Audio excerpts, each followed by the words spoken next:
Well, hello everyone. Welcome to the first ever Draw With Me, Doodle With Me. Not sure what I'm going to call it yet. Thank you so much to those of you who have voted for the next topic. It is cats. Today we're going to talk about all cute little kitties. I'm not going to focus on realistic cats. Please go to find an artist who draws realistically to find out how to do that. I am not one of those people. So today, cute cuddly cats, I'm going to start off with a few tips for beginners. So you can go ahead and stick around for those in just a second. But if you want to skip ahead to focus on the tips, focus on just strictly design tips and not necessarily beginner tips for drawing, here's the timestamp to go ahead and do that right now. So let's jump right into this. My first big tip is that you want to be using a regular pencil. I'm just using a mechanical pencil here. And you want to hold that pencil very loosely, and you want to very loosely, softly, barely making any marks on the surface, go ahead and start to move that pencil along and start to do a rough shape outline of what you want your cat to look like. We're going to talk more about the design aspect in just a minute, but this is just so you get an idea of how I want you to hold your pencil and what I want you to do. I'm doing these really loose lines.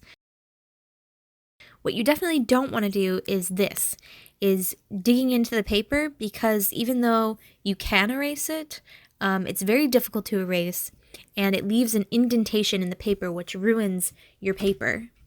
There's a couple reasons why you want to do an initial outline of the cat. The first is to help build your shapes. There's a lot of variables when you're working on character design, but for example, this is one that is pretty easy.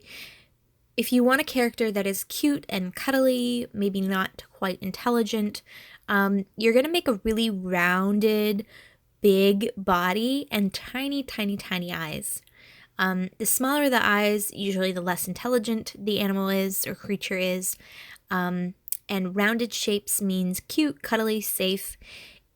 In contrast to if you see evil characters, typically they have sharp points, they're more boxy or stick-like. And so for today, we're going to stick a lot to rounding shapes, circles, ovals. I'm going to make a few exceptions and show a couple of different designs that are not round, but you'll see a lot of the famous cats that I'm going to cover towards the very end all follow very rounded faces, rounded bodies, and that is because characters that are lovable are typically more rounded. The other reason you want to have a rough outline is for spatial reasons. So a lot of times when you're a beginner artist, and I was guilty of this in high school, you start drawing the tiny little details and you start to get further out towards the body, especially if you typically would start with the face. And then you would find that you are out of room on the paper and you don't want to erase the beautiful little details that you just did. So you kind of make it work or whatever. For me, it was usually I would draw an awesome face right in the center of the page and then realize I don't have enough room to draw the torso or legs, and so I'd have like figures that get cut off at the kneecaps, which is just really bad. So outlining your cat ahead of time before you get attached to details is a great way to understand how that kitty is going to fill the space. So after I finish this nice outline, I'm going to go back and start adding some features, still very loosely adding in smaller shapes, more details, but not pushing down all the way with the pencil. And then finally, the top layer will be a little bit more pressure, and you can either choose to skip one or all of these steps and go right into inking, but usually when you're first getting started, it's good to slowly build up the layers like this before you start to then ink over your pencil lines. Just try to maintain no indentation into the paper, because the indentation is going to mess up your inking. You will be able to see the lines where you pushed in with the mechanical pencil, so just try to keep that in mind as you're going forward.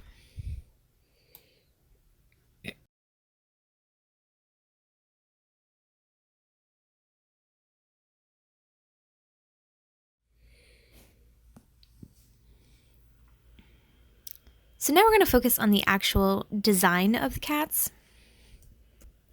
When you're looking at the design of a cat, there's actually quite a few variables that you can play with to make the different styles and to make it yours. That includes eyes,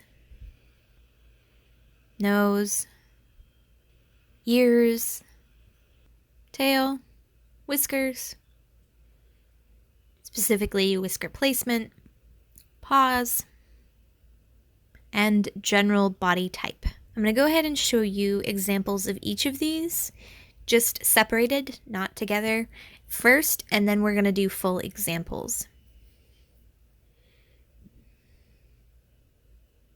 What I recommend you do right now is go ahead and take a look at other references.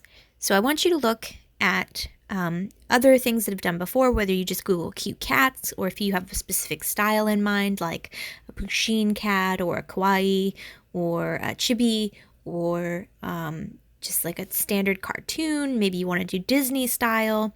Look at those things, look at those references, see what they're doing, and pull out the specific elements within that design. So don't just copy that design. Pull out, okay, I want the eyes from this and the ears from this, and I like the whiskers on this one.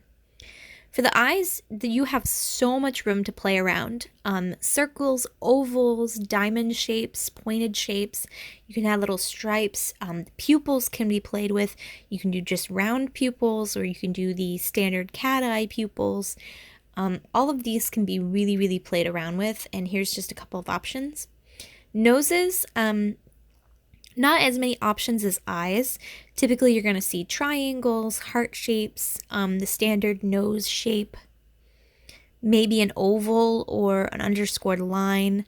There's not much beyond that.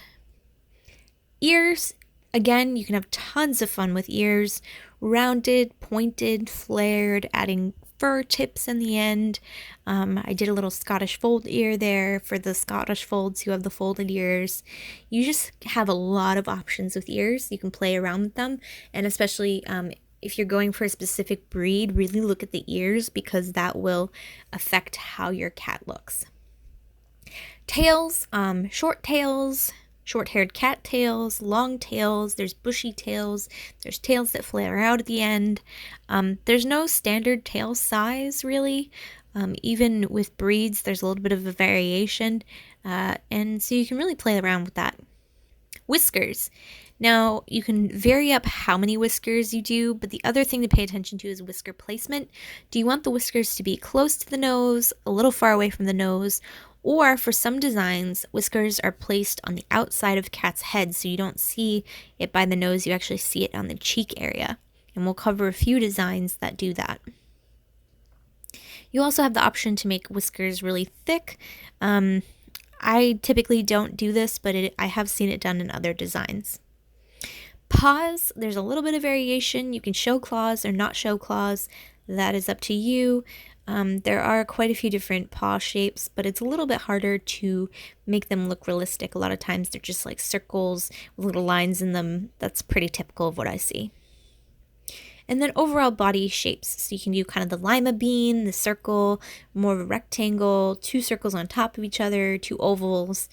You can really play around with this. This is just some example of loose shapes that I know work. So let's get into some specific examples. These are some that I'm just going to do off the top of my head. But again, I highly recommend that you pull up some references and go ahead and look at what other people are doing. Another thing that's beneficial is to look at real cats, look at positions, look at the way they tilt their heads or lay down on their backs or whatever it is you want that cartoon cat to be doing. Go ahead and find a real cat that's doing the same thing. And that way you can kind of get an idea of the placement, where the ears are, where the eyes are, where the nose is, where the paws are. And you can imitate that and simplify it very easily by just drawing circles in where you want things to be, or rectangles depending on what you're doing, or triangles for the ears. And that's a good way to add variation rather than having a lot of static cats that are just standing forward or sitting or sleeping. You'll see in the beginning here, or actually a lot of these designs, I stick to the static poses because it's easier to show you the different styles in a static pose. But when you're trying to draw the same type of style with different variations, you want to then look at different shapes and poses for that cat. So you'll see here I started off with a circle, very easy to do. The facial features take up 50% of the body. The legs are very tiny, tiny tail, and little pointed ears. And you can see I'm pulling together a bunch of different variable items. And see how many times I'm erasing here? This is why it's so important to try to keep your pencils light. Typically when I doodle, I actually doodle straight to pen, but for this exercise, I am trying to do some things that are a little out of my comfort zone, so pencil actually is really helpful for me too. And you'll see I'm building up shapes. Sometimes I find when I'm drawing cartoony cats, sometimes they do end up looking a little bit like bats. Like if you change out the paws with wings, you'd get like a more simplified bat shape. I feel like that second cat is really leaning towards bat shape, but I'm going to fix it later when I ink it, I think. When you're thinking about design, it also is good to think about, what does this cat like to do? Does it like to sit around and do nothing? Does it like to eat tons of food? Is it a playful cat? Is it a happy cat? Is it an angry cat? Is it just not interested cat? All of these should factor into your design. If it's a cat that likes to sit up straight and stare at you like my Lux cat does, then this next design might be perfect for that cat, because this is a very stocky, standy still, pointed cat. And this is an example of what I'm saying, where you can make exceptions to the boxy rule. They don't all have to be circly. But look how kind of snobbish and sophisticated that square cat looks compared to the fat, chubby cat that I did before it. And here's an example of where I'm like playing around a little bit, trying to do a little bit of variation because I'm sick of drawing cats facing forward at this point. Super simplified shape, but you totally understand that it's a cat barfing, right? So here's examples of what I'm talking about. I'm trying to do a few different poses to try to push the designs and come up with some different ideas. This is mainly to help me from getting bored with what I'm doing. Fluffy cats, you can add lots of flair. I'm trying to do a little fluffy cat right now. And so you can add little extra bumps and flare outs and pointed ends for more fur. Okay, so now we're going to start getting into the popular cats. And the reason I'm going to cover this is because I want you to look at the differences between the design types and how each artist is handling that design and what the purpose of the design is. So Pusheen cats is what I'm starting out with because I can draw Pusheen without looking up a Pusheen cat. Very simple, very cute, very shareable. And that is the goal of Pusheen cats. They were made as stickers. They were made as little gifts. So easy to draw, reproduce, make cute, and get people to share it all the time. And now it's grown into, I would guess, multi-million. I'm not super positive, but I'm pretty sure it's a multi-million-dollar design. They sell products. They have a subscription box if you've seen my other channel. Tiger.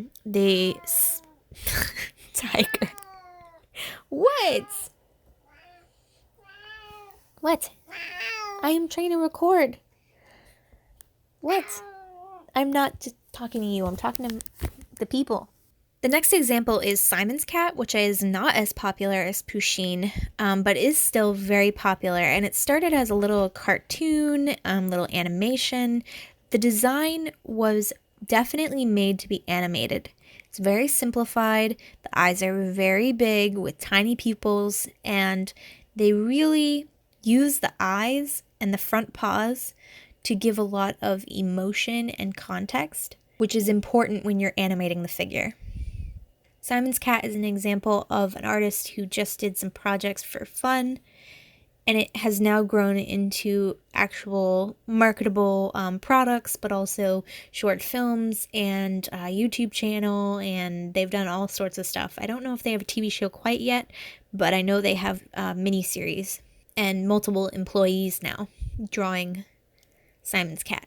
This next one's an older example. This is Cat from Cat Dog, which was one of my favorite shows growing up. And very, very simple design, very easy to animate, very easy to redraw thousands of times. But also very recognizable, really big noses and really big eyes. Next up is a cat that I hope you all have heard of. Very old school. I am attempting to draw Garfield. This is my first time ever drawing Garfield, so I had a little bit of a hard time getting his eyes right. His eyes are massive. And a lot of times they show Garfield with like really heavy eyelids, which I find very interesting. Not a lot of people and popular cats have eyelids, but cats have eyelids in real life, so that's a really interesting design choice. I feel like they're able to get more expression out of the eyelids. Rather than having eyebrows, they're using the eyelids as if they were eyebrows. This is also an example of what I was talking about, where his whiskers are on his cheeks. They're not anywhere near his nose, but he still does have whiskers.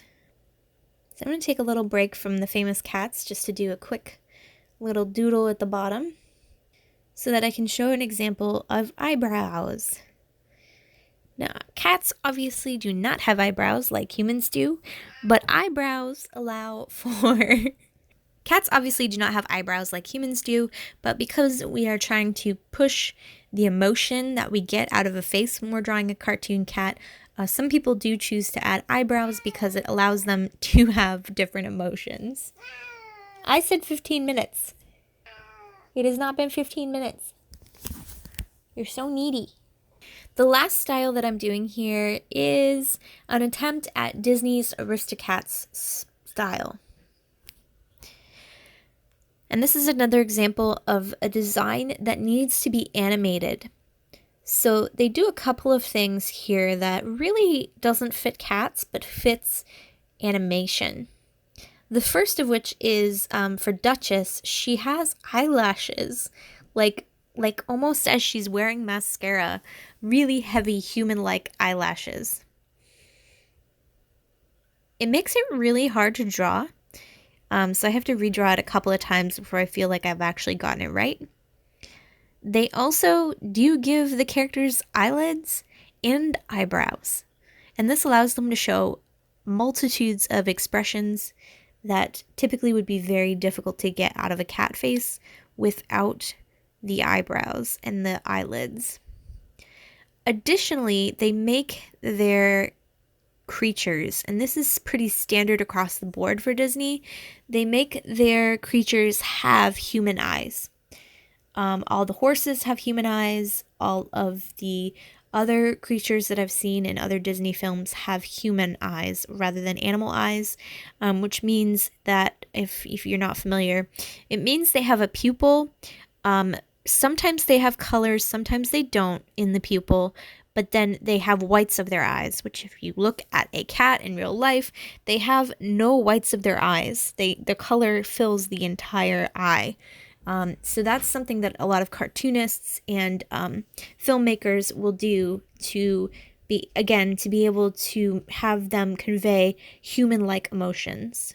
So I'm going to go ahead and start inking these. I'm going to speed up the process just a little bit, but I do want to touch on one more thing when it comes to the design of a drawing, especially if you are going to do a cartoon, an animation, or a comic strip where you're going to be drawing this cat multiple times.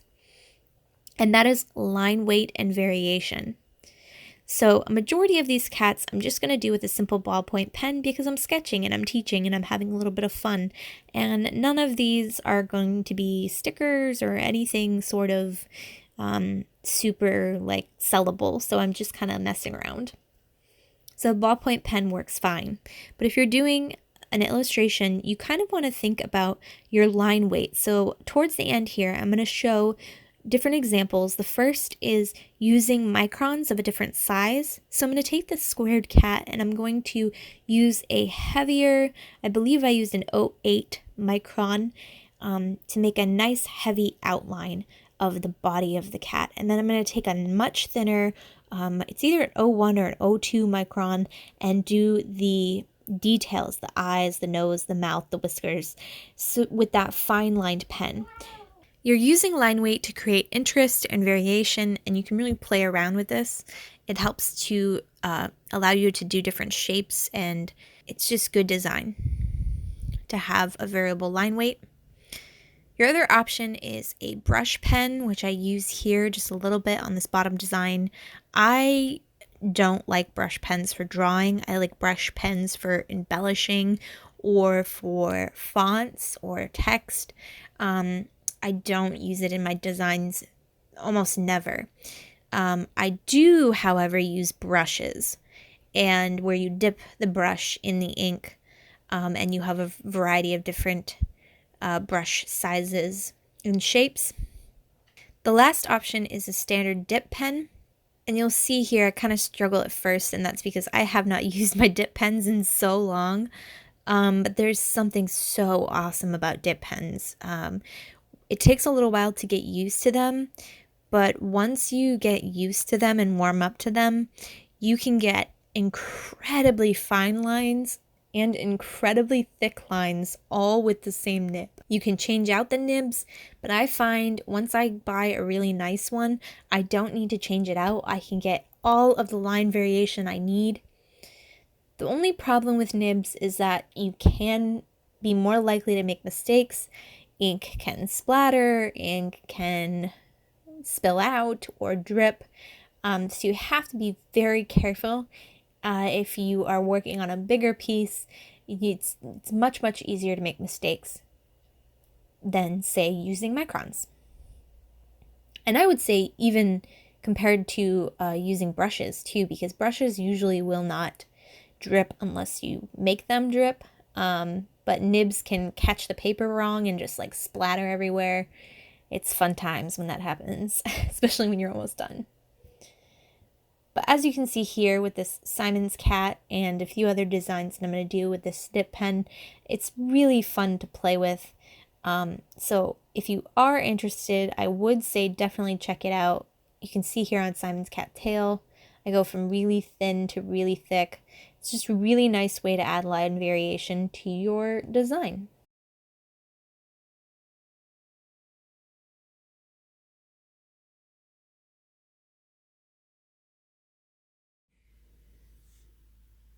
So for me personally, I have a specific style of cat that I typically draw, especially recently. If you've seen my work that I produced for my show, I have this specific style of cat. And then additionally, what I do to make it a little bit more mine is I add in lots of dots and lines. They're completely unnecessary. They're super decorative, but I do them in all of the works that I do. It's just something that I enjoy doing, and it definitely is my style. It's something that is like the final touch on something to make it really mine. When you're first getting started, it is great to look at famous examples, popular examples, or what other artists are doing, but keep in mind that this is only a starting point. Do try to push yourself out of your comfort zone and move into creating your own style, your own shapes, your own eyes, your own noses, because if you're copying somebody else, it is not something that you can then turn around and sell. Do not copy other people if you are trying to sell things. It is not right. It is stealing another artist's design. I cannot say that enough in my videos. I've had my work stolen multiple times now. It is not a good feeling. I know some people say you should just be flattered, but it's very irritating. So if you're practicing, it is totally okay to copy. If you are putting your artwork out in the world on Instagram or on your Facebook and you are copying somebody else, you need to credit that artist at the very least, but you really shouldn't be doing it at all. Once you start to make that design your own, that's when you can start sharing it on Instagram, social media, Facebook, and all that without needing to credit the artist because you are the original artist. But if you're copying somebody else's style, please make that clear in your descriptions. Just my personal little rant, sorry. The absolute last thing that I want to talk about is that this sheet will be available for download for free if you sign up for my new marketing email list. I know, groan, grumble. I hate email marketing lists personally, but I know a lot of people love them. I've decided to close my Etsy store. I've launched my new online store, and quite frankly, I just don't see the point in selling my bullet journal designs and my teachings and my little pins. So what I'm going to do is actually just make them available for free download, but you do have to sign up for the email list. That's just to help me get started, and also that way I'm not keeping these PDFs all on my website. I can just include them in the email. There will be a link in the description box below if you are interested. The first email will go out in December, on December 1st, and it will include the downloadable PDF of this sheet. I know sometimes it's a little bit easier to print it out and look at it without me moving it around constantly. So that may be a good option for you to do. I promise I will not spam your inboxes. I'm only going to be sending one email a month, and every single email is going to have a free bonus item. Additionally, you'll also get access to updates, the latest updates for both travel and art, but they will be broken down into categories, so you can skip the travel category if you're not interested. And additionally, it'll show what is new in the shop and offer special discounts on jewelry and prints and cards that I will be selling in my online store. That's all for now. Thanks so much for watching. Be sure to head on over to the community tab to vote for the next Draw With Me topic. I know there was quite a few people who also wanted a sunflower, so I will be doing that as well. But I'm going to have a new list of categories to cover for January's topic. So go ahead and head on over there and pick for whichever one you want. I also take suggestions in the comments or in the community if you comment underneath the poll. I love taking community suggestions. You guys come up with great ideas, and I get a little burnt out from making ideas. So please do leave your idea below. All right. Thanks so much for watching. And until next time, remember to create, love, and travel on. Bye.